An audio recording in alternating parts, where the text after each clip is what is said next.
Director, Mr. Jones M. Castro Jr. Our Non-Executive Director, Mr. Christopher A. Bell Knight. Non-Executive Director, Sufina N. Tan.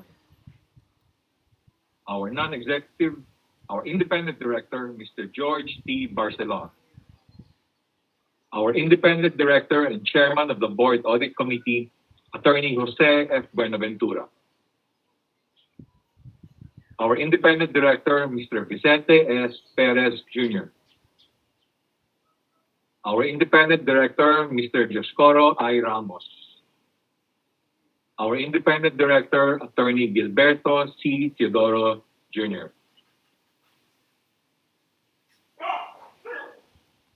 Acknowledge the we also members to the board who are all participating virtually through Webex. On de la Paz,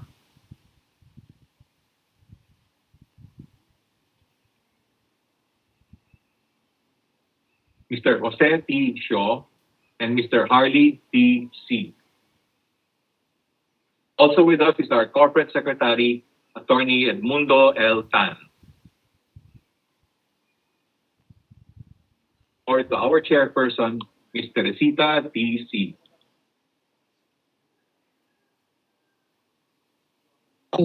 Okay. Ladies and gentlemen, the annual staff meeting of BDO Unibank is now called to order. Mr. Secretary, please certify to the posting and publications of the notice to this meeting and the existence of a quorum.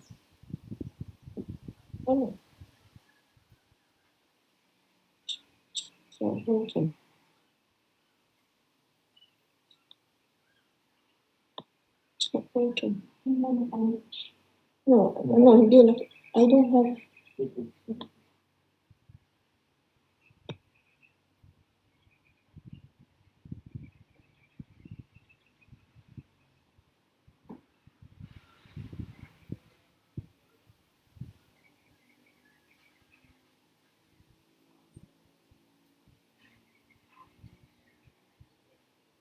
Question.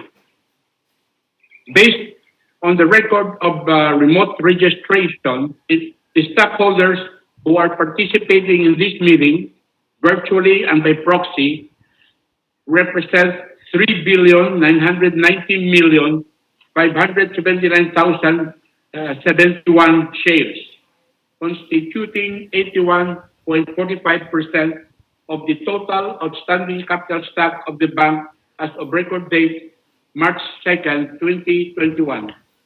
I therefore certify that the quorum is present for the transaction of business by the stockholders.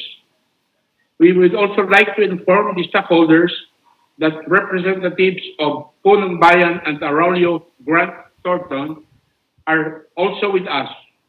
Punong Bayan and Arroyo has been engaged as third-party tabulator of votes cast for today's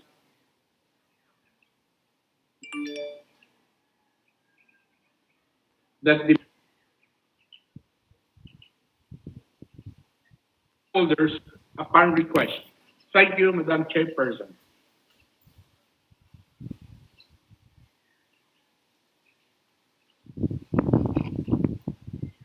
Okay.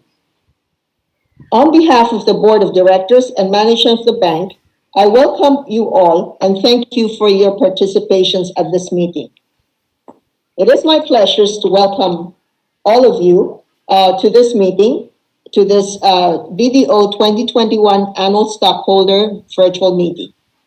Throughout the pandemic, the bank has continued to provide uninterrupted banking services to the clients.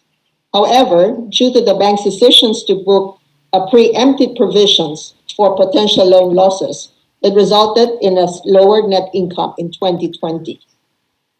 For the first quarter of 2021, the bank reported growth in net income driven by the continuing contributions from our core businesses. Our results will be discussed in more detail by our President and CEO, Nestor V. Tan, in his report. Once again, let me extend my warm welcome and heartfelt thanks for your continued support as we all look forward to the country's recovery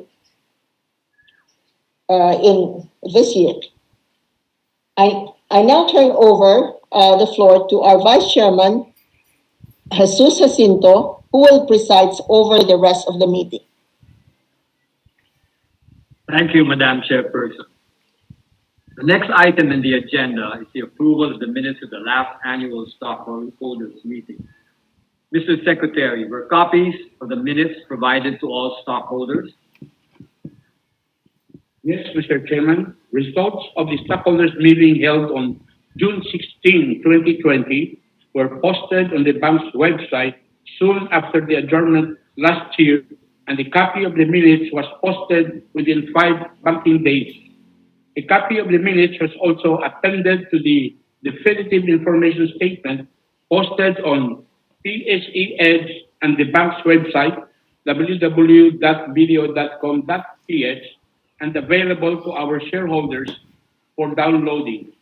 The minutes reflect the proceedings of the last meeting, including resolutions adopted and approved with corresponding tabulation of votes. Thank you. The minutes of the last meeting are being presented for approval. Mr. Secretary, what are the results of the voting? Yes, Mr. Chairman, for the record, unqualified votes cast for each agenda item in today's meeting shall be counted in favor of the matter under consideration. Based on the tabulation of votes, stockholders owning 3,988,160,291 shares, or 99.94% of the total number of shares represented in this meeting, voted for approval, Mr. Vice Chairman. With that, the motion is carried and the minutes are approved. Mr. Secretary, please ensure that the minutes of today's meeting reflect the tabulation of votes for all agenda items requiring stockholder approval. Yes, Mr. Chairman. The next item in the agenda is the President's report and approval of the audited financial statements for 2020. I now invite our President and CEO, Mr. Nestor Tan, to render the President's report for the year 2020, which has been pre-recorded in interest of time.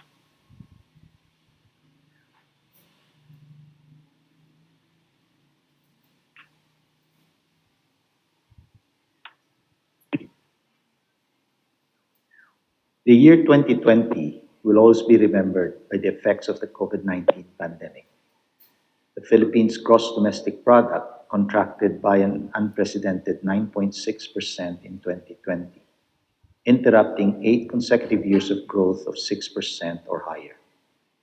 Over a longer horizon, we've had 21 years of positive growth since the 1998 Asian financial crisis. 2020 also marked the deepest decline in the economy in over 3 decades.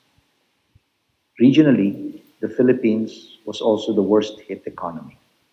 The bleak economic performance came as a result of a series of natural and health disasters, aggravated by quarantine and mobility restrictions instituted as a response to the COVID-19 pandemic.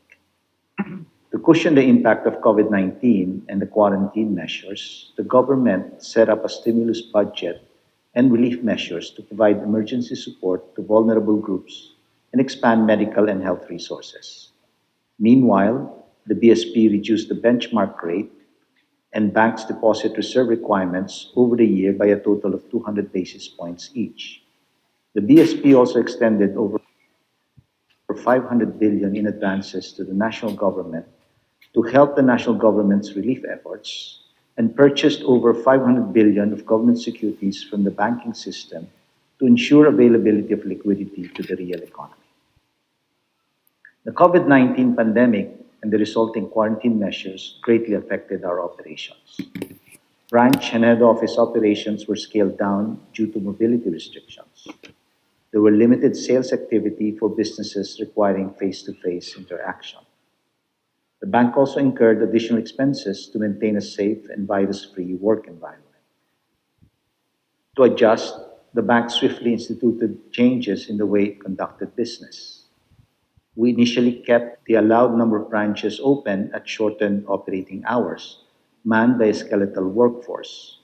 Head office units likewise operated a skeletal workforce. However, by June, we had reopened most of our branches and resumed weekend banking. Head office and support units were also fully operational to assist banking operations, with dual site processing capabilities for critical functions. We geared up for the new normal, complying with new occupational safety and health standards by retrofitting and adjusting workspaces such as installation of acrylic shields on workstations and teller counters. We implemented health and safety protocols and regular disinfection of bank premises. Employees undergo regular tests to ensure the early detection of infection within the workforce.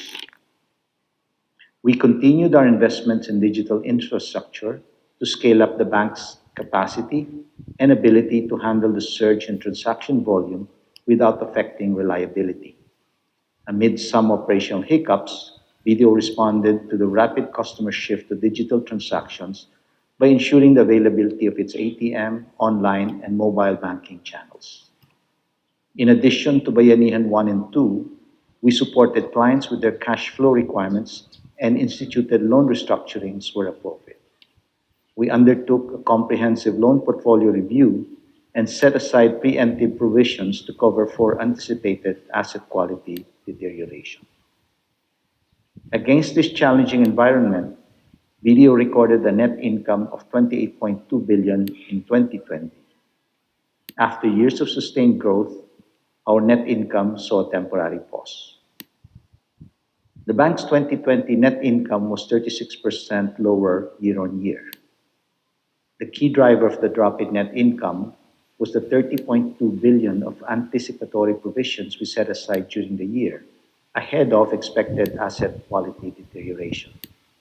Net interest income was still strong, as net interest margins continued to improve on strong CASA growth and reduced cost of funds. Non-interest income declined 8%, due largely to a 19% drop in fee-based income, which was caused by lower volumes and commercial activity. Trading and forex gains were up 41% as Treasury cashed in on a portion of their portfolio due to the steep drop in rates. This cushioned the impact of lower fees and other income. Overall, gross operating income was still up 5% despite lower business volumes. Operating expenses, on the other hand, was relatively flat, 2% lower than the previous year, led by lower volume-related expenses and reduction in some discretionary expenditures, such as certain marketing programs. Moving to the bank's balance sheet, total resources increased by 6% to almost 3.4 trillion, anchored by a 3% increase in customer loans. This compared favorably to the system, which showed a decline of 0.7%. Our investment securities portfolio rose 17% as funds were channeled to government securities in the absence of loan demand. Total deposits grew by 5%, driven by a 17% increase in low-cost CASA deposits. CASA deposits now comprise 81% of total. We were a beneficiary of customers' flight to quality and accessibility. Time deposits, meanwhile, declined 27% as the bank reduced its reliance on more expensive funding sources. Total capital base increased to 393 billion, 6% higher year-on-year. To recap, 2020 was far from what we expected, but we managed to come out of it whole and ready to resume business. We still grew our balance sheet, and while our net income was lower, it was due to preemptive provisions that will cover us against increased delinquencies. Despite the lower profitability, our NIM and capital still improved, highlighting the strength of our balance sheet and sustainability of our businesses. I will now move on to give you an update on our first quarter 2021 results. Net income for the first quarter 2021 was 10.4 billion, 90% higher year-on-year. Net interest income dipped 3% on lower loan volumes and NIMs due to the decline in asset yields. Non-interest income rose by 21%, while total fee income held steady at 8 billion, as wealth management businesses sustained their strong performance. Life insurance premiums expanded 31%, benefiting from easing mobility. Meanwhile, trading and forex gains normalized to 769 million. Overall, gross operating income was up 4%. Operating expenses, though, rose by a modest 2% on branch expansion, sustained IT investments, and increased insurance volumes. In line with prudent provisioning policies, the bank set aside provisions of 2.9 billion in the first quarter, 30% higher than in the same period last year.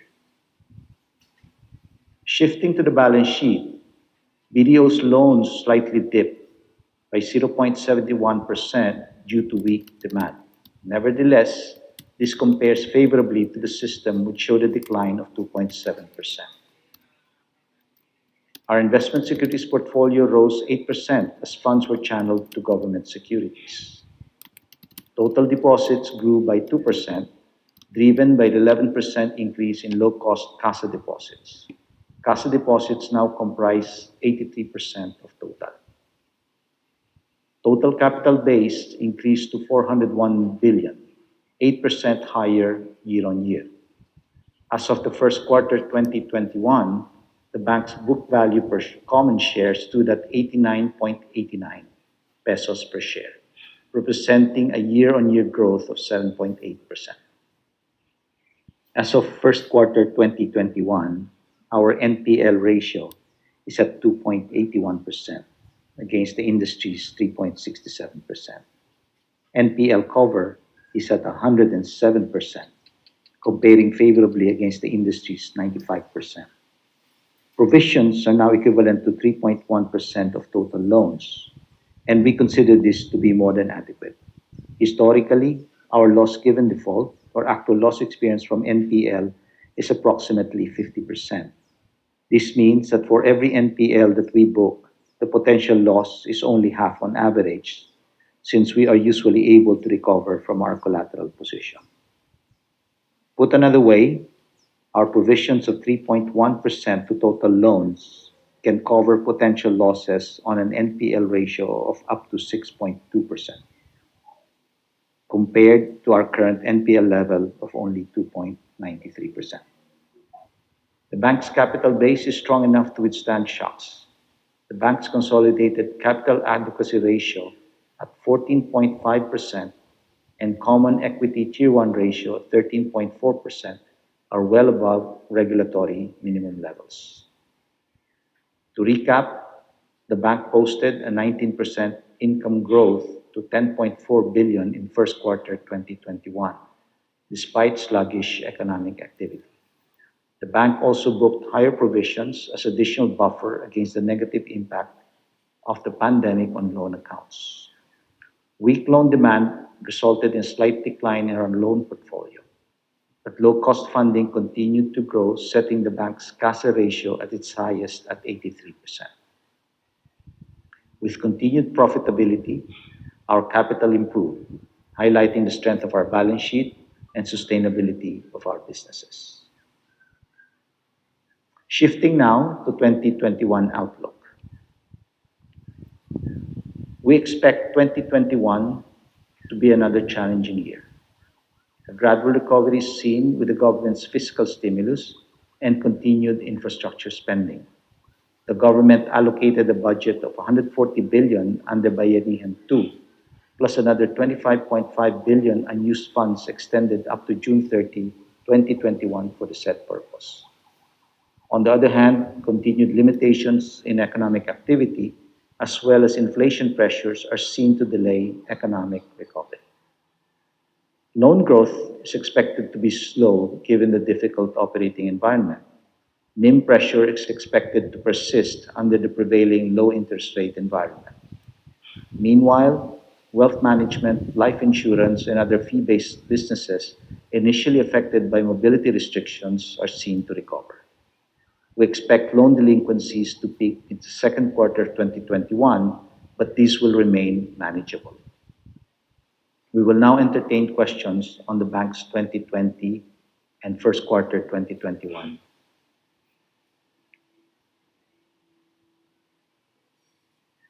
Thank you, Mr. President. As provided in the bank's ASM notice, stockholders were given the opportunity to send their questions and/or remarks prior to the meeting by sending an email to irandcorplan@bdo.com.ph not later than 2 p.m. of April 23, 2021. Shareholders may also send their questions or comments via the Q&A panel provided in our live streaming platform. For your questions or comments to be entertained, it is required that you indicate your full name as it appears in the bank's records. Our first question is from shareholder Alan M. Lunar. And his question is, how has the recent spike in infections and imposition of ECQ, MECQ affected BDO's performance? Thank you, Mr. Reyes. Clearly, the ECQ and MECQ put a halt to economic activity, and that also impacted the bank's business. It's too early to tell what the impact will be. What we're hoping is that this is just a slight blip in our growth trajectory, our economy's growth trajectory. However, if this is extended, then we may have a momentum shift, which is more difficult to recover. So what we're hoping is that this is something that's temporary, and we're making sure that we continue the operations of the bank despite the constraints. Okay. We have two related questions from shareholders Elijah Selemen and Rolando Santiago. One pertains to the accessibility of the branches. I mean, they've noticed that some branches are either shut or closed early in certain areas, leading to longer queues in referred branches. Also, the second part of the question is, given the continuing ECQ, mobility restrictions, and high infection rates, how does the bank plan to perform or continue its operations for the rest of the year? Thank you for the question. It's really relevant, and I'd like to say thank you for the patience of our customers. Our branch operations is affected by several factors. Number one is the preventive measures we put in place to minimize infection to our customers as well as our employees. The second factor is the curfew. As you well know, during the ECQ, curfew was instituted at 6. So we have to give time for our employees to get home. Despite the difficult conditions, we tried to keep it as long as possible. Then there's the third factor, which is compliance with the individual LGU restrictions. And then lastly, we instituted a Team A, Team B approach to ensure continued operations and to ensure the health of our staff. So all of those factors limited our ability to service the clients. I think full resumption of branch activity will depend on a combination of those things moving. At the moment, our priority is to minimize the risk to you, our customers, and to our officers and staff as well. Maybe as a continuation to that, we have a question from the Q&A panel from Hassan de Campong. What is the bank's long-term ideas for growth, say for the next 5 to 10 years? Well, as we have said before, the Philippines is still underbanked. 65 to 70% of Filipinos still do not have bank accounts. And I think a third of municipalities in the country are still not covered by a formal banking presence. So for the next 5 years, I guess our focus will be on tapping these untapped markets. Unfortunately, in the short term, we need to make sure we keep BAU as stable as possible so that we can then prepare for the continued expansion of bank operations. Okay. We have a question from Kim Jefferson Loberio. Can you help give clarity on when the BDO leasing and finance will close and trading suspension be lifted? Unfortunately, that is not within our control.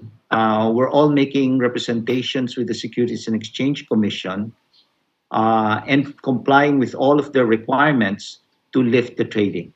I do not believe there's any reason for the trading restrictions to be prolonged anymore. But of course, we also have to understand that the SEC has their reasons, and the SEC also has limitations on staff and capacity. So we're hopeful, and we're making representations to lift the trading as soon as possible. Okay, thank you for that, Mr. Tan. We have a question from stockholder Maria Lilibet Pambit, and it relates to the digital strategy of the bank. What other digital innovations can we expect from BDO aside from the recent launches that have been announced? I think the digital initiatives of BDO come in three broad categories. The first one is in product capabilities. And we've seen the launch of BDO Pay. It will be followed by the update on the online banking, an update on wealth, an update on a few products that we have, one after the other going into the end of the year. The second use of technology is in the end-to-end processing.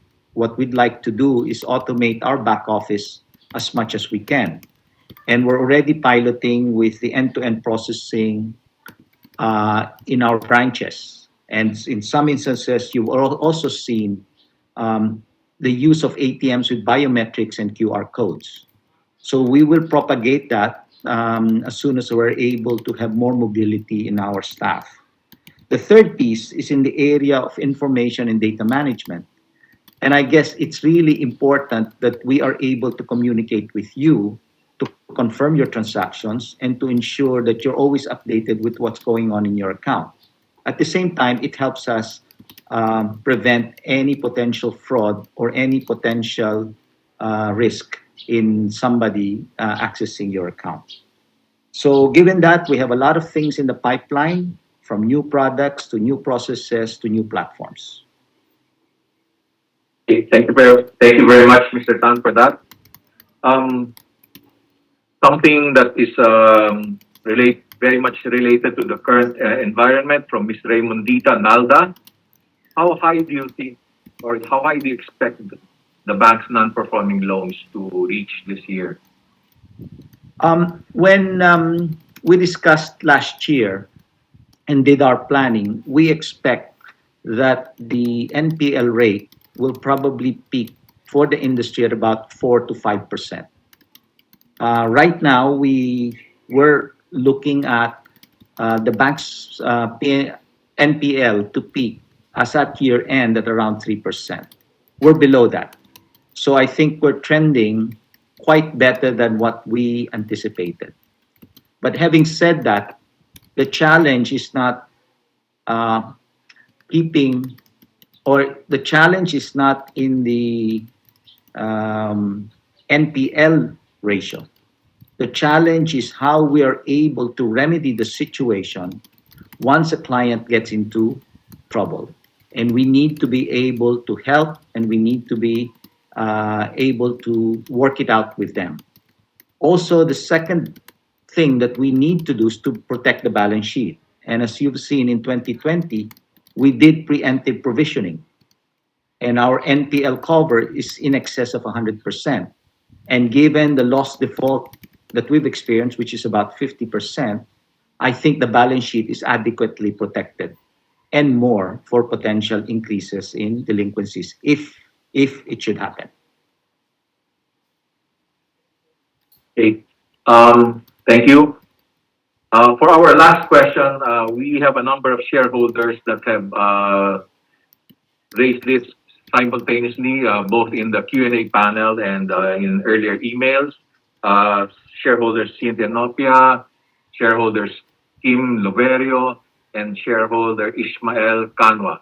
And it relates to Citibank's retail business in the Philippines. So their question basically is it something that we would be interested to look at? We will likely take a look at it. It's a good business franchise that any bank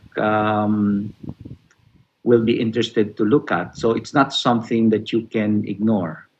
However, we have to be cognizant that because of our size, the overlaps and the stickiness of the business for sale may be a factor. Okay. Maybe last question also from shareholder Ishmael Canwa. How many employees will participate in the vaccination? Are we able to share the vaccine brands that we plan to give to the employees? We have made provisions for all employees that want to be vaccinated. It is voluntary for us. So if they want to be vaccinated, we have made provisions for it to be available to them. And at the moment, the big issue is actually the timing of the supply. But we already put in the orders to make it available. Okay. Thank you, Mr. Tan. I guess that those are the areas that are more or less covered by the questions from our shareholders. And therefore, at this point, we can conclude our open forum. We thank all the stockholders for the questions and comments.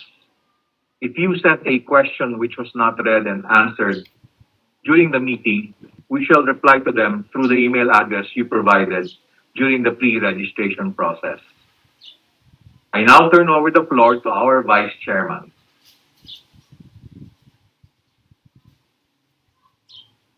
The President's report and the 2020 audited financial statements of the bank, which are appended to the definitive information statement, are being presented for approval. Mr. Secretary, please announce the results of voting. Yes, Mr. Chairman, based on the tabulation of votes, stockholders owning 3,983,903,424 shares, or 99.83% of the total number of shares represented at this meeting, voted in favor of approval. Thank you, Mr. Secretary. President's report, the 2020 audited financial statements are hereby approved. The next item in the agenda is the ratification of all acts and proceedings of the Board of Directors, the Board of Committees, and Management during their terms of office, including the criteria and process for the Board of Directors' evaluation as published in the bank's website and significant related parties transactions. The collective efforts of the Board, its committees, and management are the key success factors to the bank's 2020 performance. Mr. Secretary, please announce the results of the voting. Yes, Mr. Chairman, based on the tally of votes, stockholders owning 3,963,980,567 shares, or 99.33% of the total number of shares represented at this meeting, voted in favor of approval. Thank you, Mr. Secretary. The acts of the Board and management are therefore ratified and approved. We now go to the election of directors for 2021 to 2022. In accordance with the bank's bylaws, the nominations committee has pre-screened and shortlisted all candidates nominated to the Board of Directors. May we request the Chairman of the Nominations Committee, Mr. Vicente Perez Jr., to please read the names of the nominees qualified to be elected to the Board.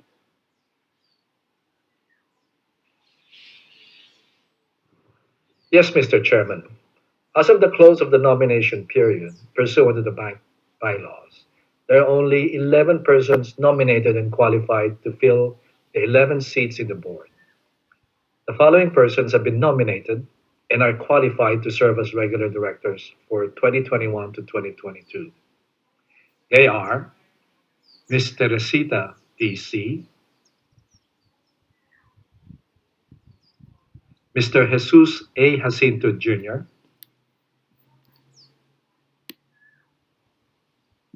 Mr. Nestor V. Tan, Mr. Jones M. Castro Jr.,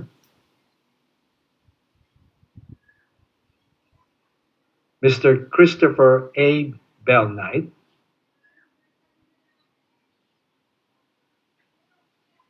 and Ms. Josefina N. Tan. While the nominees who are qualified to serve as independent directors are Mr. George T. Barcelon, Attorney Jose F. Benaventura, Mr. Vicente S. Perez Jr.,